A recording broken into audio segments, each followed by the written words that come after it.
18 કુવાડવા જિલ્લા પંચાયત સીટમાં અમે ઉમેદવારી કરી છે ને લડીએ છીએ તાકાતથી। અને આ કુવાડવા ગામમાં ઘણા બધા વર્ષોથી પ્રશ્ન પેન્ડિંગ છે, જેમ કે રોડના છે, 100 વારના પ્લોટ છે। 100 વારના પ્લોટ 10 વર્ષથી મંજૂર થઈ ગયા છે અને આ લોકો પ્લોટ પણ નથી ફાળવતા અને નાના મધ્યમ વર્ગના ગરીબ માણસોના મકાન પણ પાડી નાખે છે।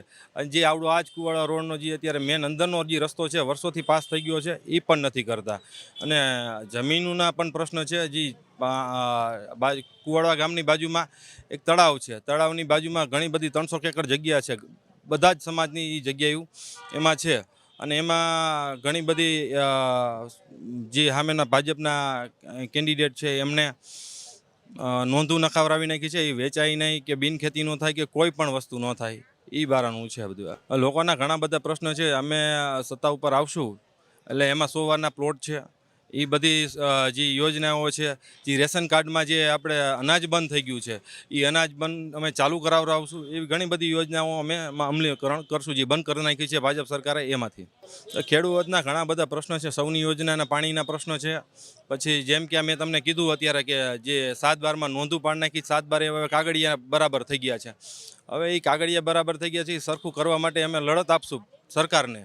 કે જે આ ભારતીય જનતા પાર્ટીની અત્યારની સરકાર છે એ મધ્યમ વર્ગના અને ગરીબ લોકો છે એની ઉપર તાનાશાહની સરકાર છે, જ્યારે કોંગ્રેસ પાર્ટી છે એ હંમેશને માટે મધ્યમ વર્ગ હોય, ગરીબ વર્ગ હોય કે ખેડૂત હોય કે મહિલા હોય, એમના માટે જે વિચાર કરી શકે એ કોંગ્રેસ પાર્ટી કરી શકે છે। અહીંયા ખેડૂતોના અઢળક પ્રશ્નો છે। જ્યારે કોઈ પણ પાક લેવાની વાત આવે અને MSPના નામે જે ખેડૂતો પાસેથી લૂંટ કરવામાં આવે છે અને વેપારીઓ માલામાલ થતા જાય છે, પણ ખેડૂતો તો આજે ને આજે જે ગરીબ ખેડૂત કહેવાતો તો એવો ગરીબ ખેડૂત છે, એ પરિસ્થિતિ આજે ભારતીય જનતા પાર્ટીના શાસનમાં છે।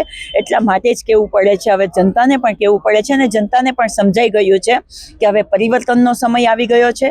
10 વર્ષથી કન્ટિન્યુ ભારતીય જનતા પાર્ટી અહીંથી ચૂંટાઈને આવે છે, પણ 5 વર્ષ સુધી આજે જનતાને જઈને પણ આપ ઇન્ટરવ્યૂ લેજો અને પૂછજો કે 5 વર્ષમાં એકેય વાર તમને ભારતીય જનતા પાર્ટીનો કોઈ વ્યક્તિ દેખાય છે?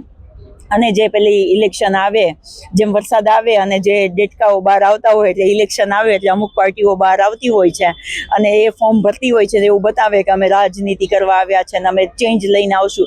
એને પણ કેવું છે કે તમે ક્યાંય દેખાતા નથી એટલે હવે ગાળોનો સહારો લેવો પડે છે તમારે, કે લાઇમલાઇટમાં આવવા માટે થઈને ગાળો બોલીને આવીએ। પણ હવે ગુજરાતની જનતા પણ ઓળખાઈ ગઈ છે કે તમે ભારતીય જનતા પાર્ટીની બી ટીમ તરીકે આવ્યા છો, તો હવે એમને પણ સાથ સહકાર નહીં આપે। પણ અમે જ્યારે લોકોની વચ્ચે જઈ રહ્યા છીએ, આજે મિલનભાઈ અને અમારા બાકી જે 4 તાલુકા પંચાયત લડી રહ્યા છે એ લોકો જ્યારે લોકોની વચ્ચે ગયા હતા, પદયાત્રાઓ કરી રહ્યા છે, ત્યારે એ લોકોને પણ મેસેજ મળી રહ્યા છે કે આ વખતે અમે પરિવર્તન લાવશું।